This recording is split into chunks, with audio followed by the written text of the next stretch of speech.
It's the WHO Radio Wise Guys bonus edition for February 5th, 2011. I'm Brian Gongol. The guy behind the camera this time is who?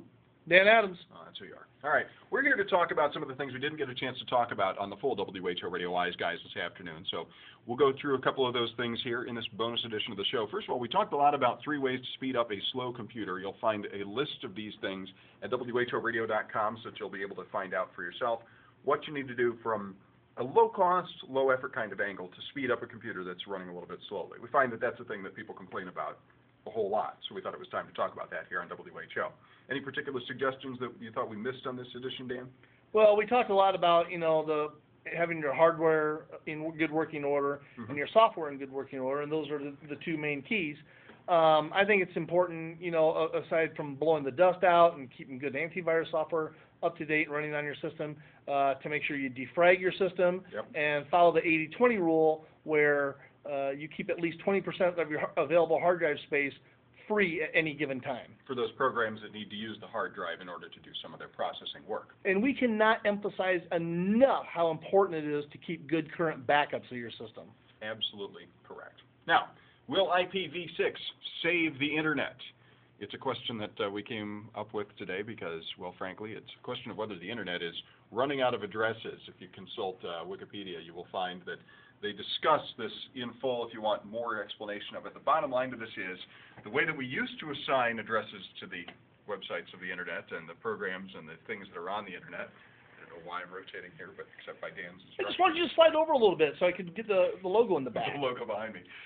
One of the things that's been happening over time is that we've been essentially running out of IP addresses because phones now use IP addresses, computers are using them, routers are using them, and everything else on the planet's using them. Your television can have an IP address now. Because of all of these demands for IP addresses, they needed to find a new way to do that. The old version contained a certain number of addresses. This new version, which they call IPv6, or version 6, has a far greater number of numbers available to it. Estimates say that with IP6, that every user on the planet can have 4 billion IP addresses each. I probably could use I don't know how they calculate that, but that just seems to be such an absurd number that it's almost unfathomable. It's incomprehensible. So the question is, will this IPv6 save the Internet? Well, we hope so because they've just run out of the IPv4 numbers, so they don't have any more available to you. So now we have to go to the next stage. Yeah, the last blocks of IP4 numbers were assigned about a week or so ago to the different regions. The Americas, Africa, Europe, Asia, that kind of places. So they're gone. Right. They're basically, and they say by September, those numbers will be used up. So the conversion to IP6, and I got to say that I'm a person that a couple of years ago said this is never going to happen. We probably even said it on the air. Yeah, but it is happening, and for the reasons that you just stated, Brian. I myself at my house, in my entertainment center alone, I have a television, a Wii, an Xbox, I'm getting a Blu-ray player, and a TiVo box. There's 5 devices that have to be hooked to the Internet right there. Every one of them needs an IP address. And that's just in my entertainment center. Right. I've got 8 computers in my house alone. And by the time you start adding in your electronic toaster, which you may or may not need at this time, your refrigerator, which some people want to put online, and even the thermostat into your house, which actually a lot of people probably do want online, you're just going to run out of Oh, in my shop alone, this spring I'll put a TV out there. I'll put some kind of a computer out there for doing some Internet stuff. And I'm working on a system right now to hook my toolbox up to the Internet. Naturally. Now we figured out whether your IPv6 will save the Internet or not. Dan, you had the question today, and I found it interesting you brought it up. Will Bill Gates save humanity? I would absolutely have to say not. I think he's destroying humanity, but that's a little of it. I will say I'm a little biased in my opinions there. No kidding. Bill Gates, he runs the largest charitable foundation in the world. Right. The Bill and Melinda Gates Foundation, whatever it's called. Curiously named. Yeah, yeah. And if you got that kind of money, that's what you should be doing anyway. Well, it's a thing he can choose to do. Yeah. He's doing good things with it, and it's commendable. Yeah, if you have that kind of money, you should be helping other people. Are you listening to me, Mark Zuckerberg? Huh?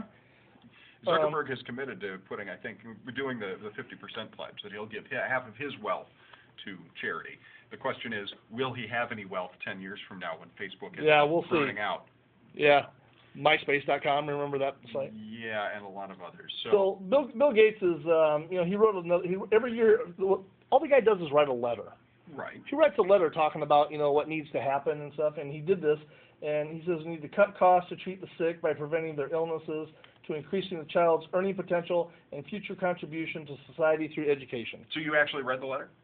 No, I read an article that talks about the letter. I read the letter. You did read the letter? I read Bill Gates' Why letter. would you read that letter? It's an interesting letter. It tells you what he's doing with the largest charitable pile of money on the planet. So Okay. I guess it's a reasonably interesting question. TSA scanners, they're changing them up a little bit. Dan, you've mentioned that you have intentions to go back to Las Vegas at some time in your future. I am going in April. Well, when you go there, they're testing out new scanners there, the body scanners, that take the picture of you without any clothes on, basically. I'm excited to go through one of those. Well, they're changing it up on you so that they may or may not have the same kind of pictures being taken. This was from the WashingtonPost.com this week, and they don't have the picture here anymore. They did have a picture essentially of the outline. I guess you can zoom in and look real closely, or you could just look at the Washington Post online. Zooming. But the picture basically takes away the actual identifying characteristics of the person that's being scanned. They just make you a little stick figure and then identify problem areas inside the picture where they might want to frisk you or pat you down a little more closely. So stick figures of the world, you're going to be naked. Everybody else will have something on. I have a lot of problem areas. Zooming in on you there. We've always had problem areas. Google Art is taking Street View to the museum. It's a big project that they're doing now in which they are documenting the insides of many of the great museums of the world, the art galleries of the world. So, for instance, you can go to the Tate Britain Gallery, one of their biggest art galleries. You can pick a piece of art that you want to take a look at. Some of them are quite famous, some of them are less famous, but you can pick whichever one you like. The Last Voyage of Henry Hudson, for instance. And not only do you get this nice shot to begin with, but if you really want to take a closer look, you can use this to zoom in because they have taken very good digital photographs of these. You can zoom into very close detail. So did they drive one of those big Google cars into the museum with a big camera on it? And in fact, if you go to the art project, googleartproject.com is the website. You can actually do a video where you can follow through and see exactly what they did to create the video. They've got this on YouTube. Actually, it's a full video of the behind-the-scenes effort. And what they did is basically take their Street View program, which involves going around and driving vehicles around the planet and video recording or taking records with cameras shooting out the sides of these television, or out of these cars. They instead went into the museums of the world and strolled people around on little tricycles to take these videos after they, take care of the lighting. And the museum people let them do this. They were fully compliant. You can see they allowed them to go in and do very, very high-resolution photographs of several of the greatest pieces of art, and then they also allowed them to drive around. We're just kind of forwarding through this. You can watch the video. I got to tell you that yourself. I actually got to see one of these types of cameras firsthand this summer. There's a tricycle. Oh, look at that. Let me zoom in on that. We'll turn down the volume on this one. You can see it again on YouTube. Go to googleartproject.com to see the video itself of how they did this. Okay. You can take a walking tour of these museums as well. Pretty interesting stuff. Anyway, I was gonna say I got to actually see one of these cameras in action this summer when I was at the National Boy Scout Jamboree. Okay. They had it was called a Gigapan camera where it had video cameras on it that were all shot in gigapixel level. Sure. And Massive, 360. massive Yeah, very impressive camera. The video coming out of that thing was just amazing. I can believe that. And you could look at the video and zoom in on it, and it wasn't pixelating at all. Yeah, and these are very, very high-resolution shots that they have as well on Google Art. So googleartproject.com. Now, speaking of Google Voice wants your cell phone number. They want you to be able to port your number into Google. So if you have a Google Voice account at google.com/voice, check out Voice Settings up in the upper right-hand corner under the settings bar. There's an option that now appears that says your Google Voice number and asks whether you want to change or port that number. If you click on that, you can actually take your existing mobile number and make it a Google Voice number. I wouldn't recommend doing this at all. You know what? I'm going to keep an eye on this.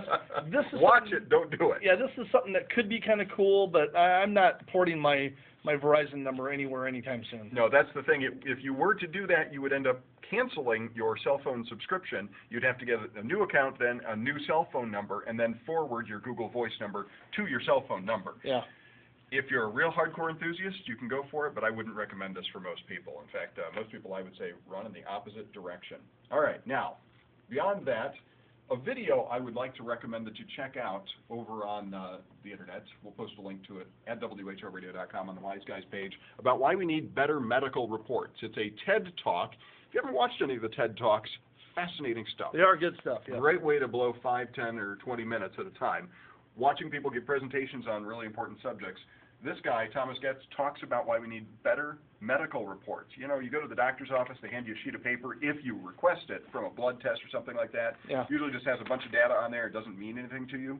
He makes a very compelling case that it should mean something to you, and it should make sense, and it should give you action steps, because what they found is the people who think that they can do something useful and take action on things are the ones who then do help themselves. The problem is most patients feel helpless, feel like they can't do anything, so they just kind of give up.